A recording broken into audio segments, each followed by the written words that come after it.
Hello friends, स्वागत है आपका आज की इंटरेस्टिंग रिएक्शन वीडियो में।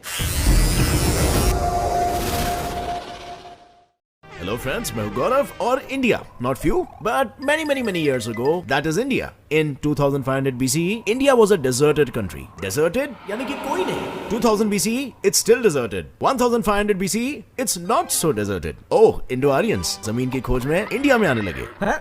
इंडो आर्यन ये क्या, कौन, क्यों?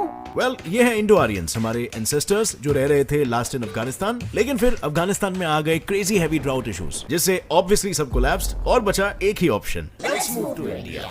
Well, okay, welcome to India. Ding dong, कौन है? It's time. जो आपको डायरेक्टली 322 BC में ले चलेगा, यानी कि एम्पायर नंबर 1 मौर्यन एम्पायर के राज के समय. बट एक minute, what about Aryans? Well, Aryans ही मौर्यंस थे और मौर्यंस ही आर्यंस थे, क्योंकि मौर्यंस नॉर्थ इंडिया में थे जब आर्यंस नॉर्थ इंडिया में थे. Plus Chanakya the great Mauryan teacher के अर्थशास्त्र भी संस्कृत में लिखे थे. So now Chanakya is equal to Mauryan is equal to Sanskrit is equal to Aryan. Therefore Mauryans is equal to Aryans. अब आर्यन ना मौर्यन एम्पायर क्या था और कैसे आया? डिंग डोंग, अब कौन? It's time again. And now it's 323 BC. 323 BC जब पोरस ने अलेक्जेंडर को मार दिया. So अलेक्जेंडर मर गए और ऑब्वियसली उनके मौत के साथ साथ उनका पावर और खौफ भी मर गया, जिसका फायदा उठाया चंद्रगुप्त मौर्य ने मौर्यन एम्पायर की स्थापना करके. लेकिन फिर वो भी मर गया, but not before capturing territories of Afghanistan and half of India. That is why he was good. But do you know who was great? Ashoka the Great. But why great? क्योंकि अशोका ने कैप्चर किया this. In short, almost the entire अखंड Bharat. Plus establish किया political unity, plus internal peace, plus expand किया Indian trade in silk, textiles and spices etcetera. Basically बहुत कुछ किया. सो अब इफ ट्रेड होगा तो सामान बिकेगा तो पैसे आएंगे तो लोग रिच होंगे तो वो खुश होंगे, और उनकी खुशी किसकी वजह से आई? Ashoka. So yes, Ashoka was great. King Ashoka the great. And greatness should be celebrated. इसीलिए लो मिल गया हमें इनसे हमारा नेशनल एम्ब्लेम और Ashoka Chakra. But wait a minute, if he is great तो मौर्यन एम्पायर के डिस्ट्रक्शन की शुरुआत उनके वजह से कैसे हुई? वेल, उन्होंने कलिंगा वॉर में हिस्सा लिया जहां उनकी जीत भी हुई, but at what cost? 100,000 deaths and 150,000 डिपोर्टेशंस. इसका दुख उनसे सहा नहीं गया और उन्होंने वनवास ले लिया, जिनके चलते मौर्यन एम्पायर की जिम्मेदारी बृहद्रथा किंग ने ले ली. बट अफसोस, उन्हीं के सेनापति पुष्यमित्रा शुंगा ने बृहद्रथा को मार दिया और इस तरह शुरू हुआ empire number 2, Shunga empire. But फिर वो भी मर गए. फिर राजा बना वो जिसने उसको मारा और जो खुद मर गया, का बेटा अग्निमित्रा. अग्निमित्रा ने सिर्फ कश्मीर तक ही अपने बॉर्डर्स को एक्सटेंड नहीं किए, बल्कि साथ साथ में उसने मथुरा आर्ट स्टाइल को विदेशों में भी फेमस कर दिया, जिससे ऑफ कोर्स पैसा ही पैसा हो गया. पर उम्र होने के बाद वो भी मर गया और फिर एम्पायर को संभाला जो मर गए उन्हीं के वंश के बेटे देवभूति ने. पर उनकी भी एक वीकनेस थी, औरतें. राजा जी औरतों पे मरते थे. औरत का चक्कर बाबू भैया, औरत का चक्कर बहुत बेकार होता है. बेकार होता है नहीं, बेकार हुई शुंगा एम्पायर की किस्मत, क्योंकि एक अप्सरा के लालच में राजा जी अपना राजपाट कानवास डायनेस्टी के नाम कर अप्सरा जी के साथ हनीमून मनाने चल दिए. उसके बाद समय का पहिया चलता गया, डायनेस्टीज पे डायनेस्टीज राज करती गई, हिंदुस्तान की रूख बदलती गई और फाइनली 6 डायनेस्टीज डिस्ट्रॉय होने के बाद बारी आई हमारे तीसरे एम्पायर की, द चोला एम्पायर, जिसने भारत में 1500 साल राज किया है and became the longest ruling empire in the history of the world. लेकिन फिर ये चोलाज अपनी टेरिटरीज को कब्जा करने के बाद इंडियन हेरिटेज जैसे कि ये और ये बनाने में व्यस्त हो गए, इतने कि अपने कब्जे किए हुए टेरिटरीज को प्रोटेक्ट करना ही भूल गए. और नजर हटी तो दुर्घटना घटी. So yes, Pallava dynasty destroyed Cholas. फिर कुछ साल बीते और उसके बाद कुछ और साल बीते, जिसके साथ भारत में 14 डायनेस्टीज भी बीत गए और हम पहुंच गए 320 AD में हमारे चौथे एम्पायर गुप्ता एम्पायर के कर्ता धर्ता राजा चंद्रगुप्त 1 की शादी में. अब इसके पहले की कहानी मत पूछना, किसी को नहीं मालूम, लेकिन लॉन्ग स्टोरी शॉर्ट, शादी में राजा ने अपनी रानी कुमार देवी के पिताजी वासुरा वर्मा को भी बुलाया, फॉर कन्यादान एंड ऑल, और उन्होंने गिफ्ट में राजा के लिए लाया टड़ा वेस्ट इंडिया के पाटलिपुत्र का अक्खा kingdom. So what does that mean? It's Gupta Empire's time. Gupta Empire लाया भारत में साइंटिफिक और educational revolution, because of Kalidasa, Aryabhata, Varaha Mihira and Vatsyayana and all, जिन्होंने संस्कृत, लिटरेचर, मैथमेटिक्स वगैरह में बहुत तोड़ा और फोड़ा. लेकिन इनके राजा ने भी कम नहीं मरोड़ा. चंद्रगुप्त ने अपने गुप्ता एम्पायर को पाटलिपुत्र से आधे भारत में फैला दिया और फिर वो खुद फैल गए जमीन पर.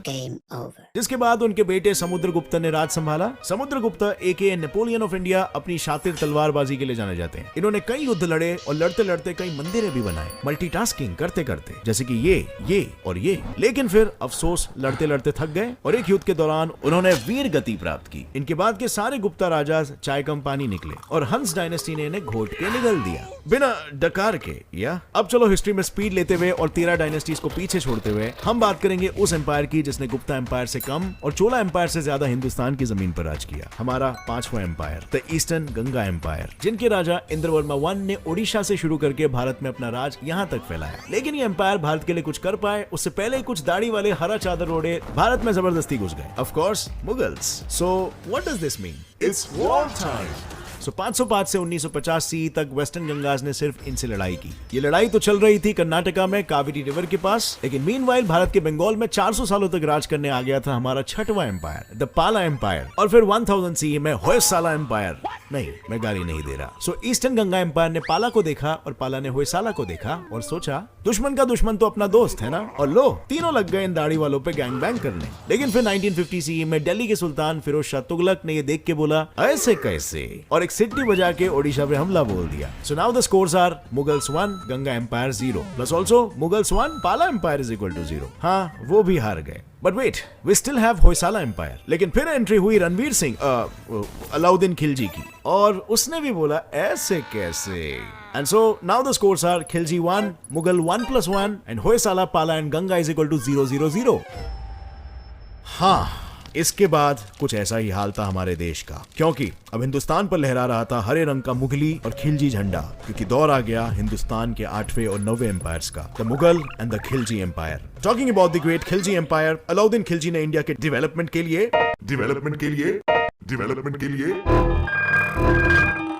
ओके फाइन, इंडिया के डिस्ट्रक्शन के लिए सोमनाथ टेंपल पे हमला कर 20 मिलियन दिनार चुराए, 6 बड़े और 50 से ज्यादा छोटे छोटे टेंपल्स तोड़े, सोमनाथ के आसपास वाले गांव तहस महस किए, और नालंदा लाइब्रेरी और उसमें रखी हुई 9 मिलियन मैन्युस्क्रिप्ट को जला दिया। सो भारत का ये नाश अलाउद्दीन ने 1290 से 1316 तक इतनी शिद्दत से किया कि अंत में 1316 में वो थक के मर गया, और इसके बाद के खिलजी के सभी वारिस सब थकेल निकले। तो बस फिर मुगल एम्पायर ने खिलजी एम्पायर का कर दिया Game over.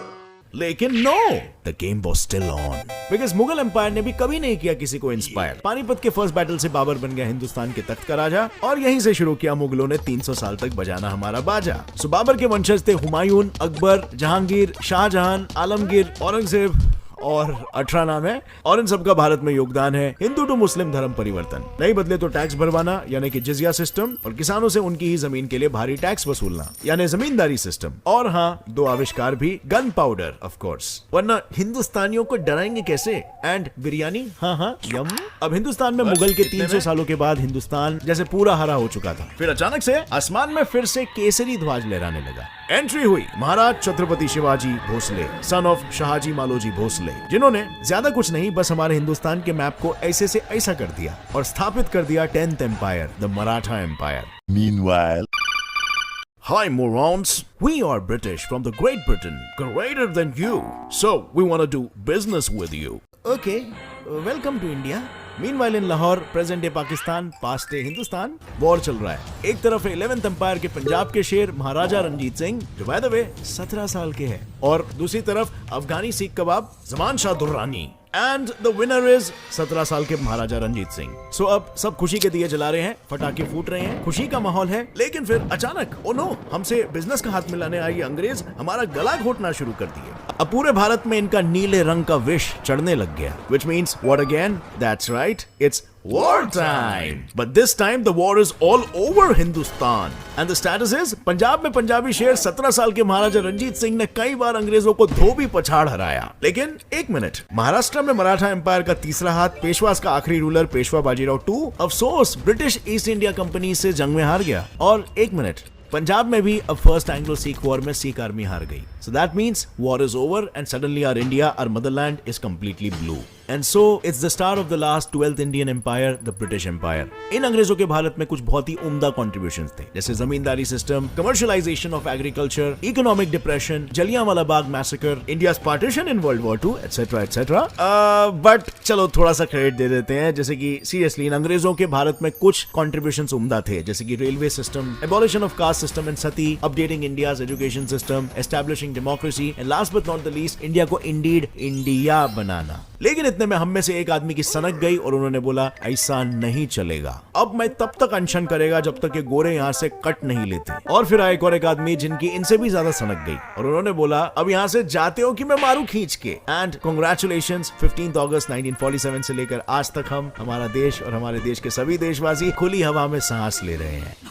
Well, at least March 24, 2020 तक Cats and Fly sign 2500 साल कबल मसीह में इंडिया बिल्कुल वीरान था। खैर हमें उसी ज़माने में इंडस वैली सिविलाइजेशन की तारीख भी मिलती है। इसके साथ साथ वीडियो ने बताया कि 1500 कबल मसीह में अफगानिस्तान से इंडो आर्यन भारत में आए और उन्होंने भारत को आबाद किया। 322 बीसी में पहला अंपायर कायम किया गया जिसे मौर्य अंपायर कहा जाता है और 323 बीसी में सिकंदर आजम और राजा पोरस के दरमियान जंग लड़ी गई। लेकिन शायद वीडियो ऑनर का तारीखी हवाला 100% दुरुस्त नहीं है क्योंकि राजा पोरस और सिकंदर आजम के इस जंग को हाथियों वाली जंग कहा जाता है जो दरियाए जेहलम के किनारे लड़ी गई थी।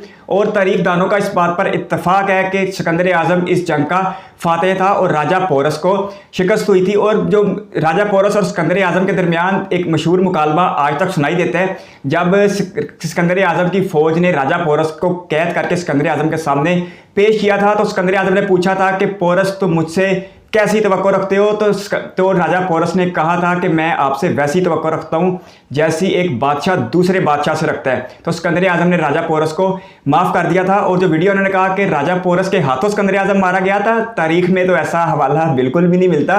सिकंदर आजम की मौत के बारे में ज़्यादातर तारीखदानों का ख्याल है कि सिकंदर आजम की मौत या तो कसरत शराब नोशी से हुई या फिर मलेरिया की बीमारी से हुई और अपने मरने से पहले वो काफ़ी अरसा तक बिस्तर पर पड़े रहे थे और सिकंदर आजम की मौत जंगी मैदान में नहीं हुई थी। फिर अशोका दी ग्रेट का ज़माना आया जिन्होंने अखंड भारत को एस्टेब्लिश किया और इस ज़माने में भारत में एक मुहज़्ज़ब सिविलाइजेशन का आगाज़ हुआ और ये आज तक की हिस्ट्री में इंडिया की सबसे बड़ी रियासत थी। किंग अशोका ने भारत की तिजारत को दुनिया के साथ जोड़ा और अपनी सल्तनत को अच्छा खासा खुशहाल किया। और वीडियो में बता रहे थे कि आज जो इंडिया के झंडे में चक्कर नजर आता है जिसे अशोका चक्रा कहते हैं, शायद अशोक चक्कर कहते हैं, वो उन्हीं से मंसूब किया जाता है। तो ये सच में बड़े एजाज की बात है उनके लिए। फिर आया चोला अंपायर जिसने दुनिया की तारीख में सबसे लंबा इक़्तिदार किया तकरीबन 1500 साल तक। और चोला अंपायर ने इंडिया की हेरिटेज में बहुत बड़ी बड़ी इमारतें बनाई लेकिन आखिरकार नतीजा वो निकला कि इमारतों के चक्कर में उनका दिफा कमज़ोर होता गया और उन्हें आने वाली डायनेस्टी ने, आने वाले अंपायर ने शिकस्त से दो चार कर दिया। फिर गुप्ता अंपायर आया तो इंडिया में इल्मी और साइंसी इनकलाब आ गया और बड़े बड़े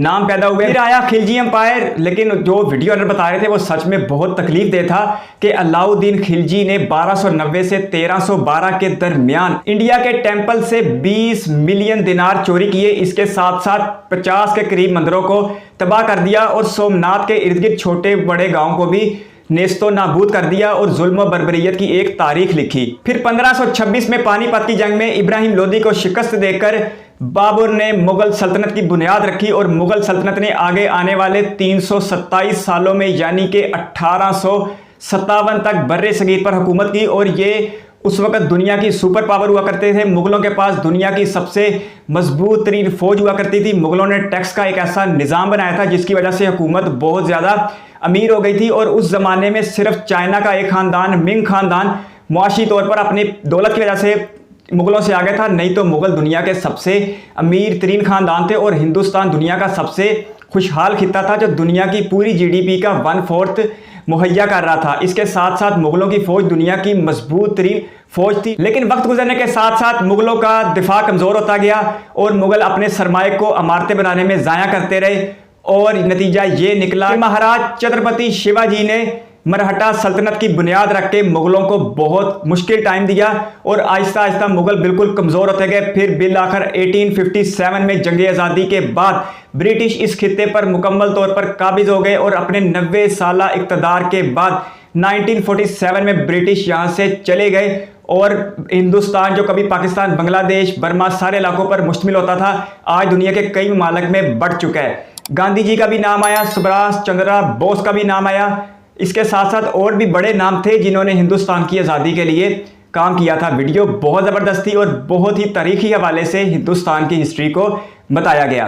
आपके कीमती वक्त का शुक्रिया। अगर आप भी किसी वीडियो पर रिएक्शन चाहते हैं तो अपनी कीमती राय कमेंट बॉक्स में ज़रूर दीजिएगा। इस वीडियो को कीमती समय देने के लिए बहुत सारा धन्यवाद।